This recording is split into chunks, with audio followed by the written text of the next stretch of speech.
Lo que estás a punto de ver es la historia real detrás del ataque que cambió el siglo XX. A surprise attack transformed the balance of power in World War II, drawing the United States into a conflict that would reshape the modern world. Yet behind that dramatic morning lay months of careful planning, political tension, and strategic decisions that few people fully understood. On the morning of December 7, 1941, the skies above Pearl Harbor seemed calm. Sailors aboard American warships followed their normal Sunday routines, while aircraft rested neatly along Hawaiian airfields. Nothing suggested that one of history's most carefully coordinated military operations was already approaching from the north. At precisely 7:56 de la mañana, the silence was broken. Wads of Japanese aircraft swept across the harbor, striking battleships, airfields, and military facilities with remarkable speed. Within minutes, several American battleships were heavily damaged, while others struggled to respond amid confusion. Aircraft parked wingtip to wingtip became easy targets, and communication networks struggled to keep pace with unfolding events. The attack lasted less than 2.5 hours, but its consequences would echo for years. Hundreds of aircraft were destroyed or disabled, many naval vessels were damaged, and Pearl Harbor was left covered in smoke as emergency crews rushed into action. Across the United States, disbelief quickly gave way to determination. The following day, President Franklin D. Roosevelt addressed Congress, describing December 7 as a date that would live in history. The United States formally declared war on Japan, turning a regional conflict into a truly global struggle. But to understand why Japan accepted such enormous risks, we must look back several months before Pearl Harbor. Japan had spent years expanding its influence across East Asia. Military leaders believed their nation's future depended on securing natural resources and strategic territory. As Japanese forces advanced into French Indochina during 1940 and 1941, international concern grew rapidly. The United States responded with increasingly severe economic measures, freezing Japanese financial assets and restricting vital oil exports. For Japan, whose military relied heavily on imported fuel, the pressure was immense. Leaders now faced a difficult decision: withdraw from recently occupied territories or pursue an even bolder strategy to secure new sources of oil and raw materials. General Hideki Tojo's government chose the second path. Military planners concluded that if war with the United States became unavoidable, victory would depend on striking first. Their objective was not simply to win a battle but to cripple American naval power before the country's massive industrial capacity could be fully mobilized. Responsibility for designing this extraordinary operation fell to Admiral Isoroku Yamamoto. Unlike many of his contemporaries, Yamamoto understood America's economic strength and warned that Japan could not sustain a prolonged conflict. If war came, he believed Japan had only a narrow window to gain a decisive advantage. Yamamoto's plan demanded absolute secrecy. 6 aircraft carriers, escorted by battleships, cruisers, destroyers, and submarines, assembled far from major shipping routes. Radio silence was strictly enforced throughout the voyage across the northern Pacific. Every sailor understood that even a single intercepted transmission could compromise the mission. Meanwhile, Japanese diplomats continued negotiations in Washington, creating the impression that peaceful discussions remained possible. While diplomats exchanged proposals, the strike force steadily approached Hawaii, hidden by distance, weather, and meticulous operational security. As dawn broke on December 7, final preparations began aboard the Japanese carriers. Pilots gathered for briefings before climbing into aircraft loaded with torpedoes and bombs. Engines roared to laugh one after another as the first wave launched into the cold Pacific sky. Back at Pearl Harbor, few suspected what was unfolding beyond the horizon. When the first aircraft appeared overhead, precious minutes were lost as commanders struggled to understand whether the attack was real. By the time defensive guns opened fire, Japanese formations had already reached many of their primary targets. From Japan's perspective, the operation appeared remarkably successful. Yet beneath the apparent victory lay one crucial problem.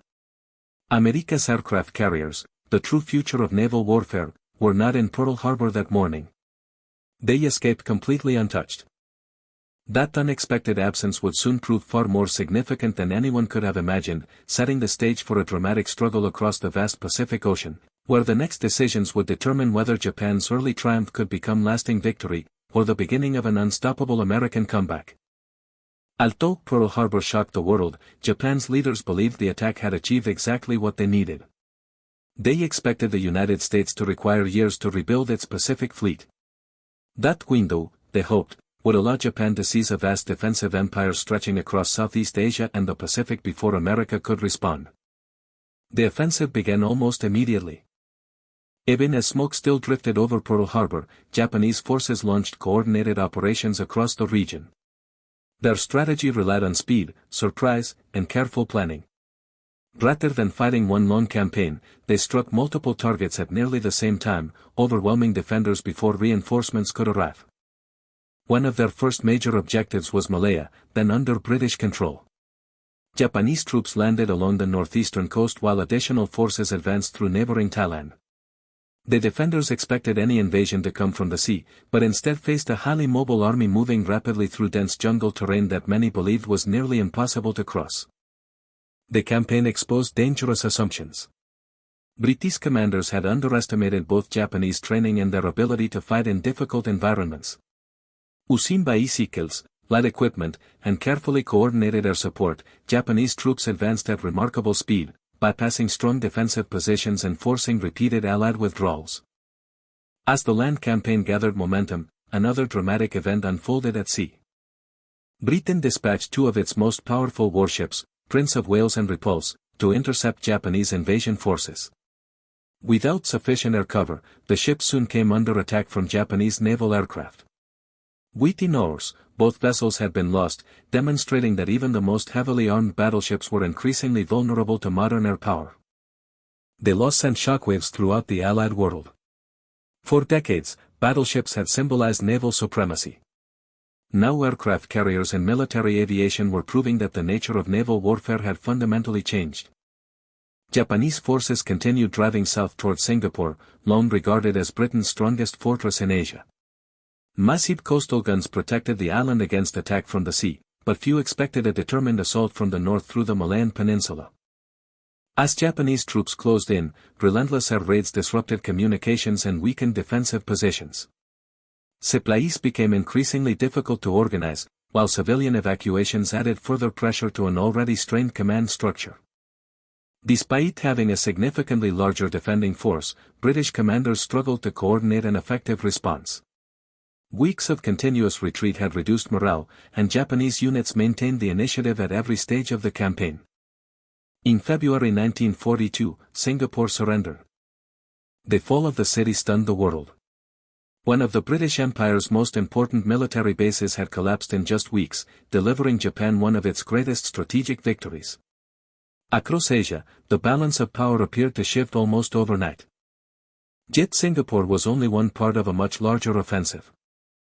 Farther east, Japanese aircraft struck American bases in the Philippines. Airfields suffered severe damage, greatly reducing the defenders' ability to contest the skies.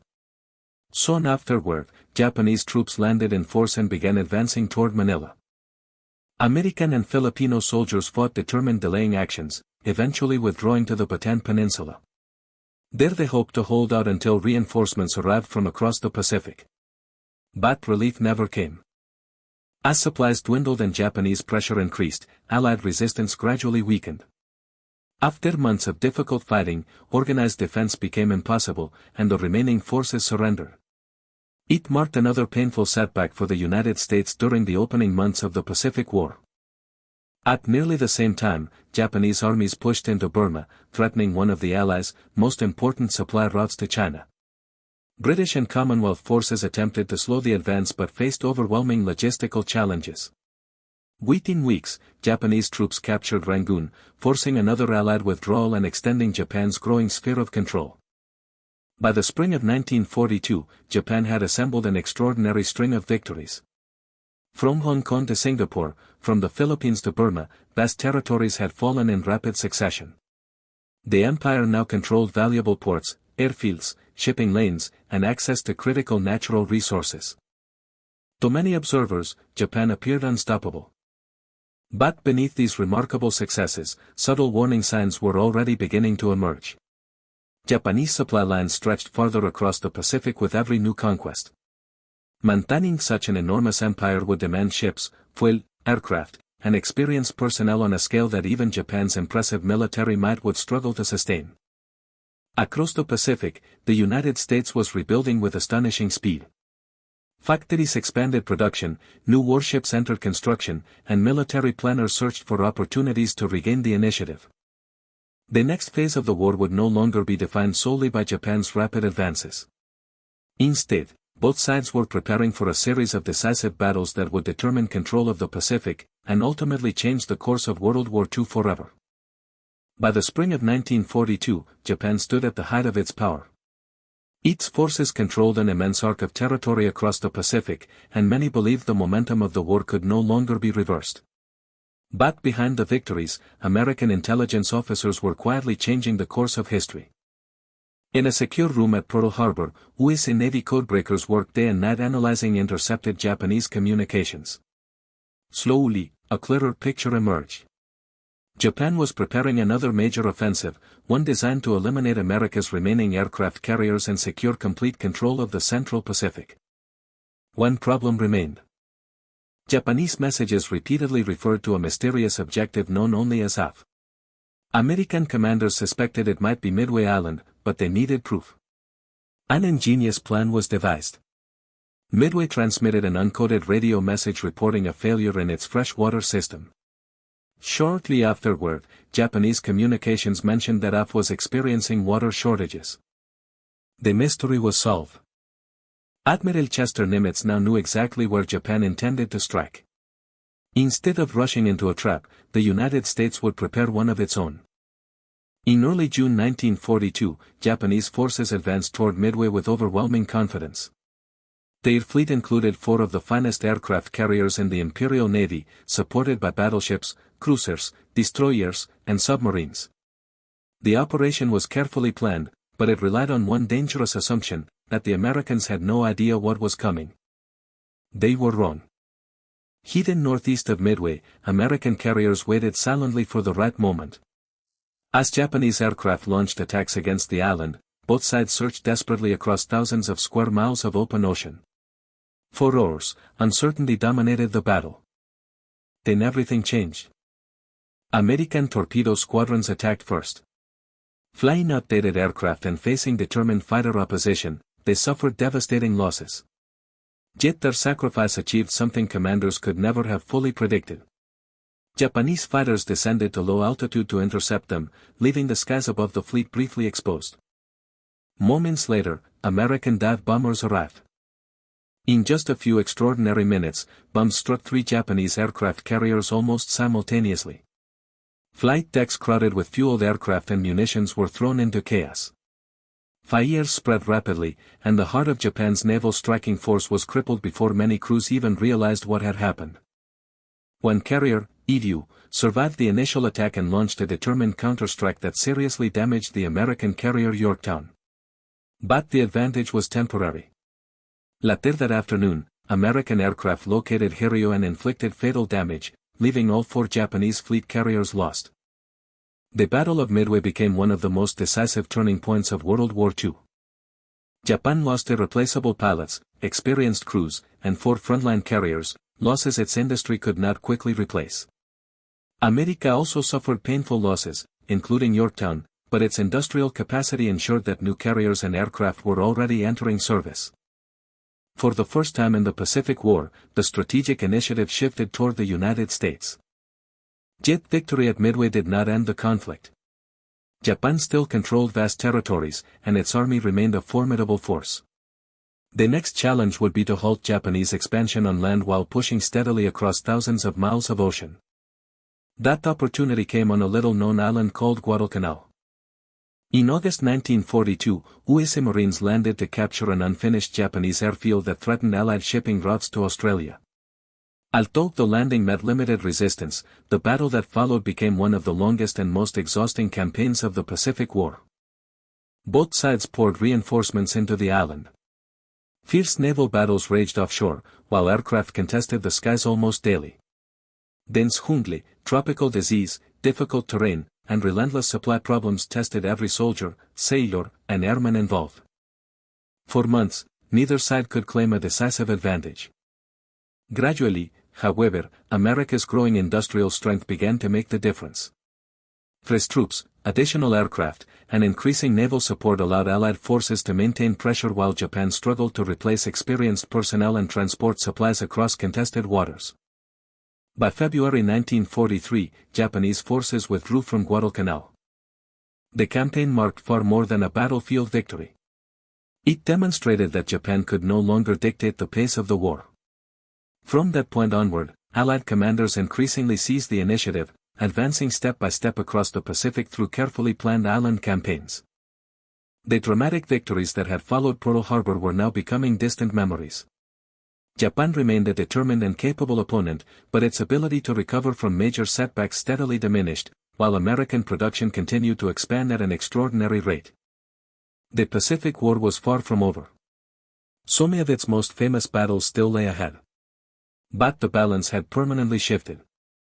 What began with a surprise attack intended to secure Japan's future instead awakened an industrial giant whose determination would reshape the Pacific.